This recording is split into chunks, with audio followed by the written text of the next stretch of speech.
AITA for yelling at a father who followed a school bus. So I drive a school bus, and as most people know, every school district is short on bus drivers. The bus I drive averages between 68 to 74 students depending on the day, so as you can guess it gets quite loud. Therefore I am often telling students to be quieter and stay seated. Yesterday was a Friday, and as usual the kids were excited to get home. After repeatedly telling them to sit and be quiet, I had to silence the bus. Basically I stop the bus, point to the camera and say, "No more talking on the bus, Ms. D, principal, is watching." This usually works, as most kids just begin to whisper thinking I can't hear them. One kindergartner, we'll call him Mark, refused to sit still or quiet down. A second grader sitting next to him, Joe, was trying to calm Mark down. At some point Mark stands up on the seat and Joe grabs him by the backpack, pulls him down into the seat. Mark begins at cry. I ask Mark at his stop what happened, and he says Joe pulled me, then gets off the bus with his older sister. As I continue on my route I notice a silver car following the bus. The driver stays in the car as I get to each of my last 4 stops. The other students kept saying it was Mark's dad, so I was expecting some kind of confrontation. When we reached the last stop, which is a daycare and just happened to be Joe's stop, he parked his car and approached the bus. At this point I loudly commanded that he back away from the bus until all students are safely inside the daycare, and then I would talk to him. He then proceeded to tell me that I was being rude and he wanted to talk to an adult. He attempted to confront the daycare workers, who told him they couldn't help him. At this point he refused to talk to me and decided he would go to the school. Now at that time I was expecting him to be angry at me and was attempting to start trouble with me. Which was why I reacted how I did. I had a bus with about 12 children and an angry father following us. My job is to keep the kids safe from the bus stop to school and from school to the bus stop. Looking back I realized that this father waited at each stop and stayed in his car until the last stop. The last stop just happened to be Joe's stop. This father had no intention of talking to me, but instead was trying to find where Joe lived.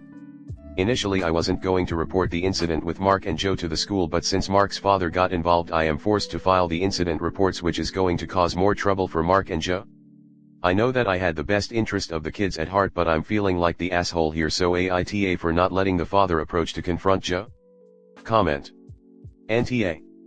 If he has a problem with Joe's behavior, he can bring it up to Joe's parents.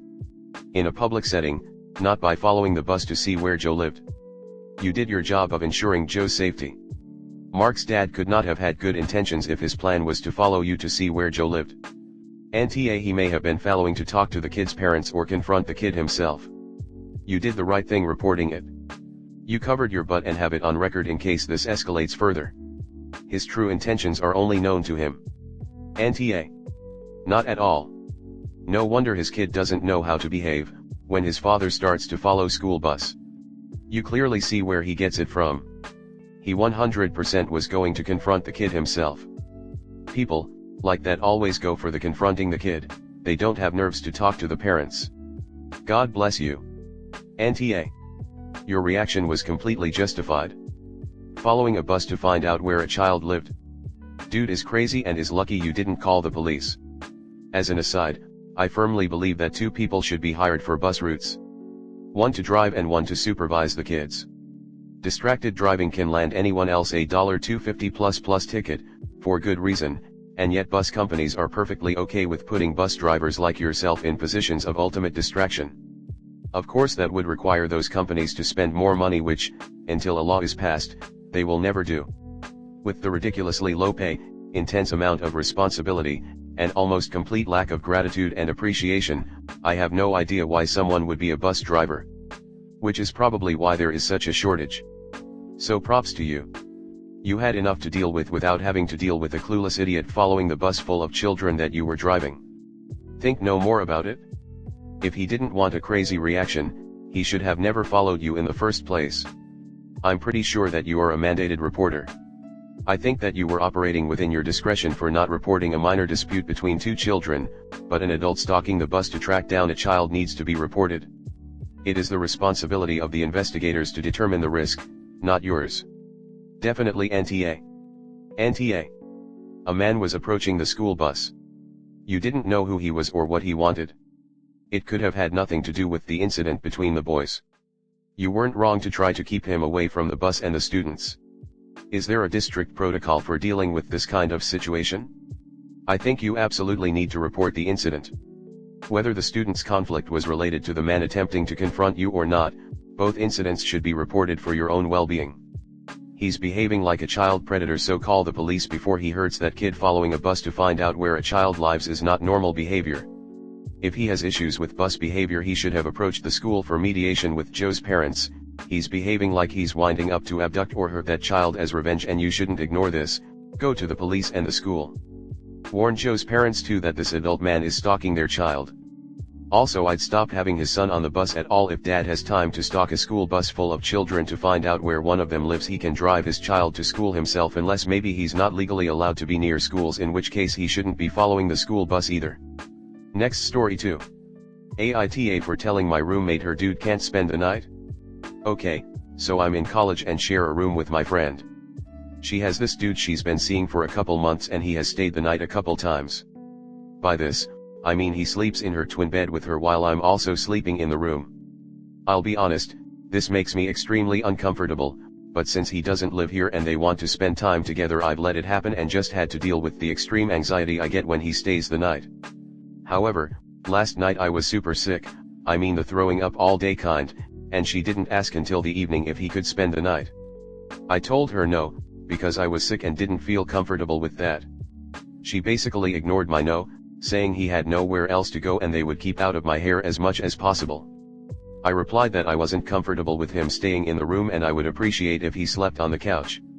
She again tried to subvert my no, and I finally was like, dude, I get super bad anxiety when I'm sick, and the idea of a man sleeping in the room when I'm like this makes me super uncomfortable. I fell asleep soon after, and I guess because he didn't want to sleep on the couch he just drove home. Now my roommate is mad at me and says I'm selfish for not taking their situation into consideration and that he had to drive all the way home in the middle of the night. She admits she should have asked me earlier, and then she could have known sooner he couldn't stay the night and could have planned better, but that I should have compromised, made this small sacrifice and just let him stay. I feel like their lack of planning shouldn't constitute an emergency on my part where I just have to be okay being uncomfortable. And what's the point in asking me if you were just not going to listen to my no until I said no multiple times? Reddit, please LMK if I am the asshole. I don't think I am. I think I've been compromising by letting him stay at all with how uncomfortable it makes me, and me saying no once because I was sick seems fair. But I could have blinders from my anxiety, so please tell me what I should do. Comment. NTA. You guys aren't sharing a suite with separate rooms. You do not have to accept a random guy in your bedroom at night, and your roommate's actions are completely over the line. Assuming you are in a dorm, I would take this to your RA/housing authority if you need to.